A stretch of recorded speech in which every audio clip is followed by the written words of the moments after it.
An expose on the season that went on in New York with the Jets was published by The Athletic earlier today.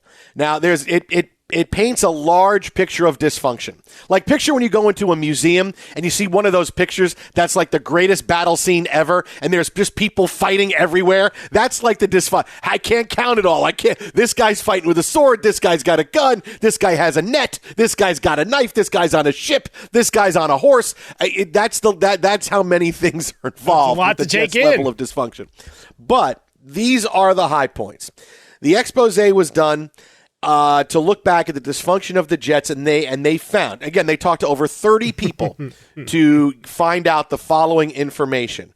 Robert Saleh, extremely concerned about leaks, especially about Zach Wilson and his playing status to the press, got so incensed and paranoid at one point, he was thinking of asking his coaches for their phones to try to find out who the leaker is, who was leaking things to the press about what's going on with the Jets. Dear Robert, the team-issued phone was handed in. Guess what?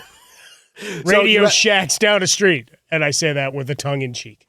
You have Salah, who was looking for people leaking information to the media and was going to ask for everybody's phone. He allegedly wanted a bit of a nod for 2024, a vote of confidence from Woody Johnson, from Joe Douglas. He didn't get it.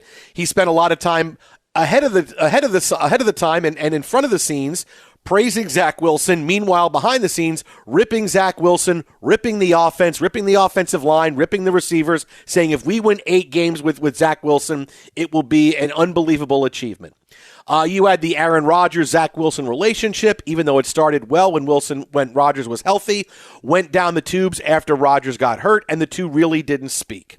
Zach Wilson, very upset because they never changed the offense to do what he did well, and this is on Nathaniel Hackett, the offensive coordinator, that never had any sense of we need to change things to get things done. The offense was built around Aaron Rodgers, and they didn't adjust to build around Zach Wilson when they knew Zach Wilson was going to be the quarterback, which is why he failed for the better part of the season. So, knowing that these are just some of the highlights of what we've heard about the Jets in this whole last season, let me ask you, again, when I said 2 weeks ago, Mike, I don't know, man. I can't really get excited for next year because who knows if Rodgers is going to be around. Can I get excited? Can you tell me how it's just going to get better because Rodgers is going to play? No, it's going to be just like the argument we made about Lamar Jackson and just the AFC in general. It's going to be a pain in the ass to rise up and do anything, not only in division, right? Josh Allen's not going anywhere. McDaniel and what he's leading with Tua and company, that's not going anywhere. I've got to think by default, the Patriots may have a tick up in the scoring column. So just there, you're already behind the 8 ball. Dude, that doesn't even matter. Dude, that doesn't even matter. I'm talking about how are they have all sorts of drama and issues going into this year. It's like the last 10 years of Aaron Rodgers we repeated in one season, and the guy didn't even play. Like where it was at with Rodgers and the Packers at the end, that's where we're at after 1 year with the Jets. You're not shocked. You shouldn't be. It was the Jets coming in. Robert Saleh, we already had our questions about. The fact that you brought in Hackett because, Aaron said so is problematic. Oh, and you brought in, hey, Aaron, you also want these has-been wide receivers, most of whom will be healthy scratches throughout the season? Yeah, let's go pay them an exorbitant amount of money as well to make you happy. And that's even before we get to snap number 5. But this is just in general, the fact that you were still dancing around things with the team when he was already hurt. Because they say that the relationship with Rodgers and Wilson was fine until he got hurt. How does that make any sense? Which is when it should get better. Right. It should have gotten better at that point. How does it get worse when he's there? Because he's Aaron Rodgers. He's everything we talked about. Again, this is like one of those. I can't have a good day. I couldn't enjoy the Knicks. I can't enjoy the Knicks being the best team in the NBA this month now, one of the top 3 teams in the league. No. You got to hit me with this Jet story today. But you know what? You can enjoy the Knicks because right now none of this matters.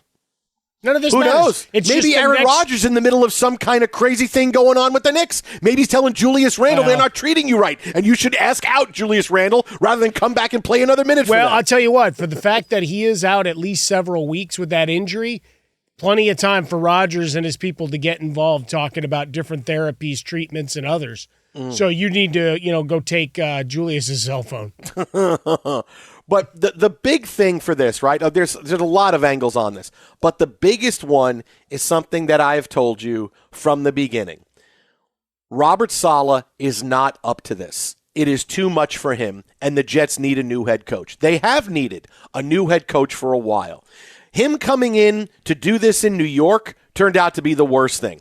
Do I think Robert Saleh could be a successful head coach? Yeah, but he probably needed to be off the radar and kind of grow into his own as being a head coach instead of, well, I'm jumping in the fire in New York and I'm going to be a glorified defensive coordinator. And when the blank hits the fan, I'm going to throw the offense under the bus because, my defense is great. I mean, all of this, none of this tells me that he has what it takes to be a head coach in the NFL. He doesn't. The job is too much for him. All right?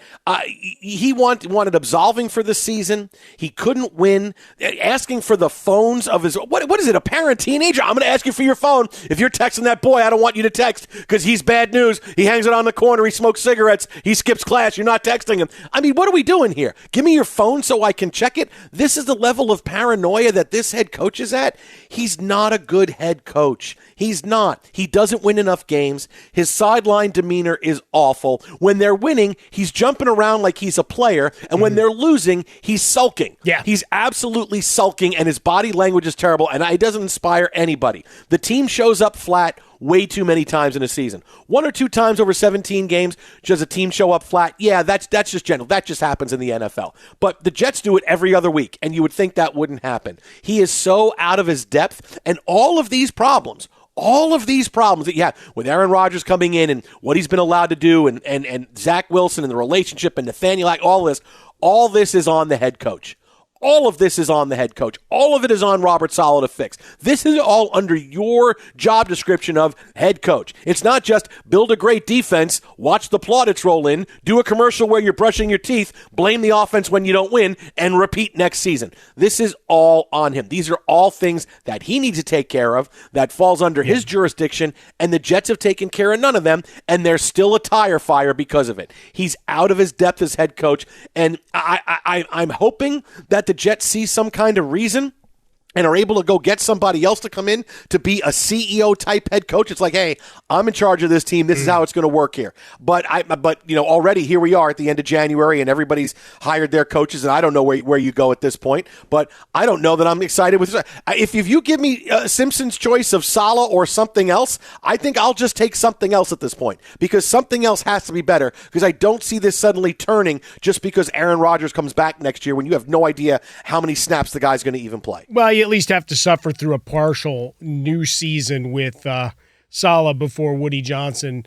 Well, actually, no, before Aaron Rodgers goes to Woody Johnson and tells him that Salah's not the answer and tries to get Hackett promoted. I'll take Belichick at this point. I'll take Belichick and his no fastball having head coaching person. No, I tried to tell you the whole time. I've been telling you that for weeks. Frostberg and I have been on you, and you were like, you're just being jerks. Like, no, he'd be a much better coach. We were looking out for him. Right. As long as he's not getting personnel decisions. I'll take Belichick and his 72-mile-an-hour fastball over Robert Saleh right now. Yeah, I would like to close. I'll take Steve Belichick and his mullet over Robert Saleh right now. Since your heart rate is accelerated and blood pressure. I am having a mocha right now, too, so it really is a dangerous combination. Yeah, I'm going to go through one of our favorite thought leaders from 2017, Track 13. This is why we can't have nice things. Because you break them, I had to take them away. Yes, that's Taylor Swift. Oh, boy. Just for you, Jason, because thanks, buddy. You were all excited about your Knicks, and, this slapped you back down to reality. I can't wait to see what happens now. Jalen Brunson's going to want out. Yeah, I want out now. I don't want to play here anymore. Oh no, he wants to get. He wants to redo his contract. Lakers, I'm hearing. I don't get along with Tom Thibodeau. I want more money, and I want out. And I want to trade.